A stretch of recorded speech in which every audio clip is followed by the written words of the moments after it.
Story though on this Saturday morning, accusation the boss of the company behind the Titanic sub disaster cut corners and compromised safety. That's ahead of the mission that took his own life along with 4 others. For more, let's bring in US correspondent Alison Petrowski, who's in Boston at the HQ of this operation. Ali, good morning. Some leading industry experts had their own concerns about OceanGate.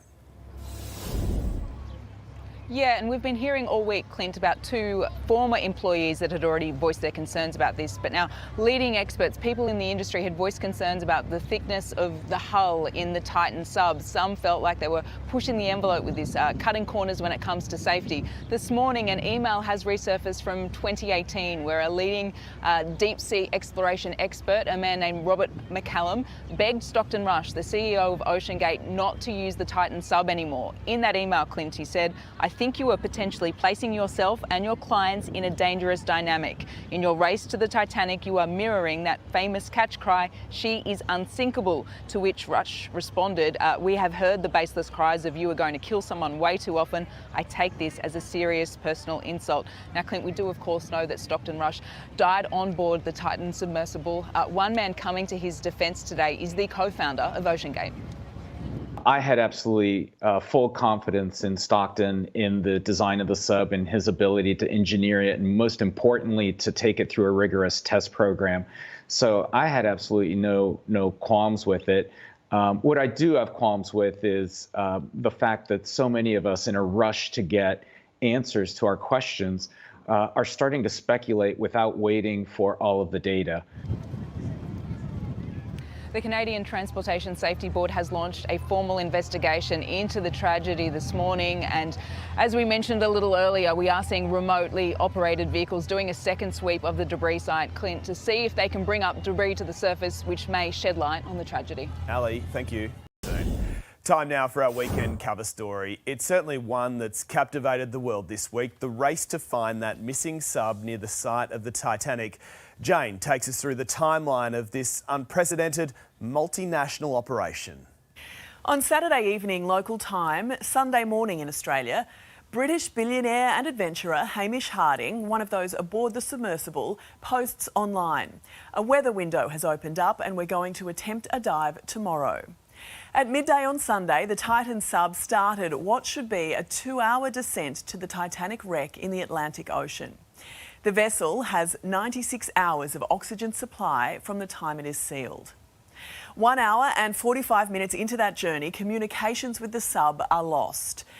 At 7 o'clock that night, the sub was scheduled to return to the surface. It failed to appear.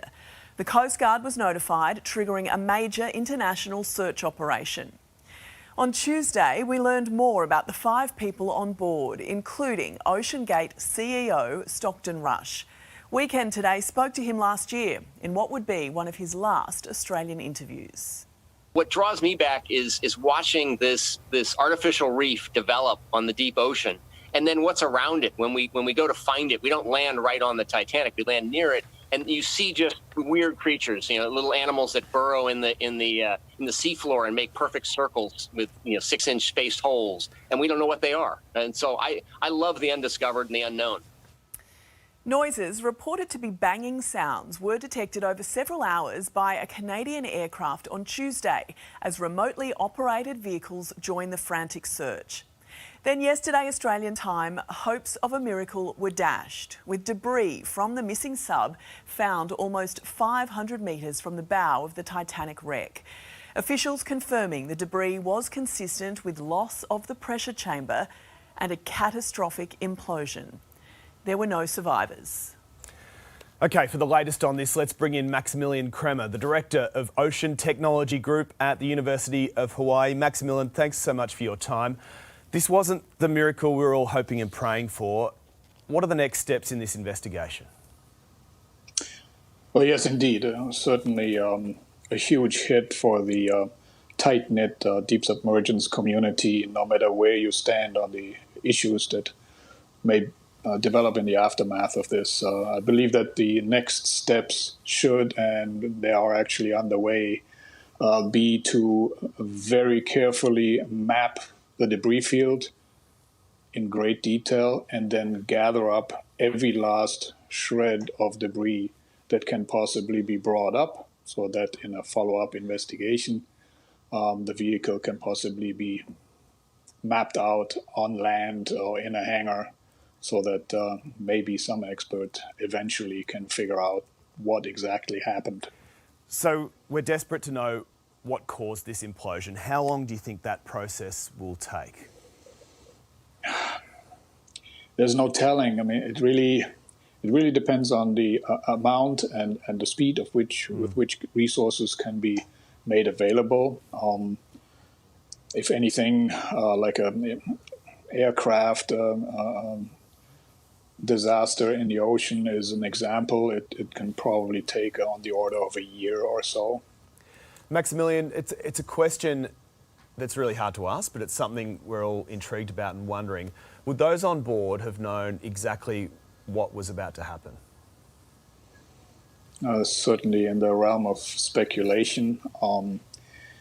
I have heard from a specialist, medical specialist in the US Navy, that contends that a catastrophic collapse, such as observed at that depth, would have the water rushing in at about 1,500 miles per hour, 2,400 kilometers per hour, leading to an instant annihilation of any organic materials.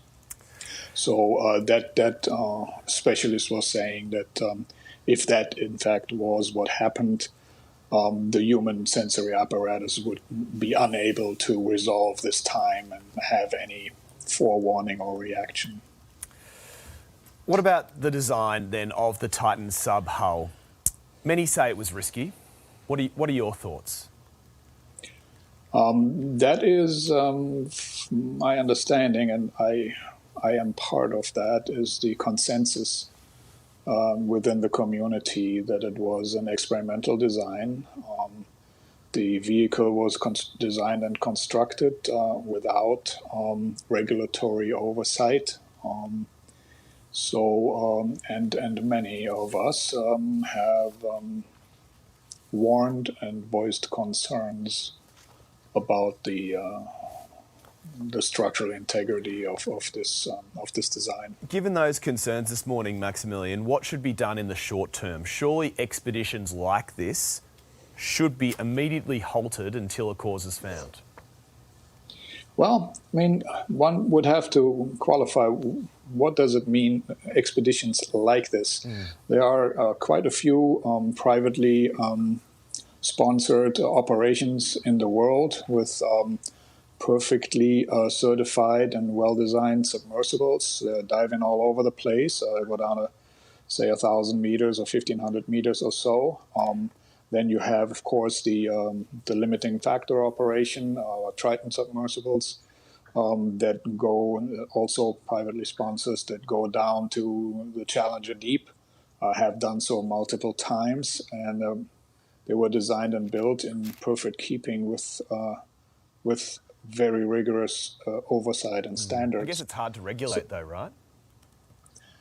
Yes, I would agree. I mean, you will always, and I don't want to imply that I'm putting the Ocean Gate engineers in that category, but you'll also always have people that do barrel over the falls type of stunts, such as, a couple of years ago, we had a flat earther here that built his own rocket so he could shoot himself into the atmosphere and prove that the Earth was flat, and promptly killed himself. One difference, of course, is that he took this on all by himself, and that was all. In this case, we have 4 people besides the CEO and major of the company. So I'm sure there will be some serious fallout. Maximilian Kremer from the University of Hawaii, thanks so much for your time on Weekend Today.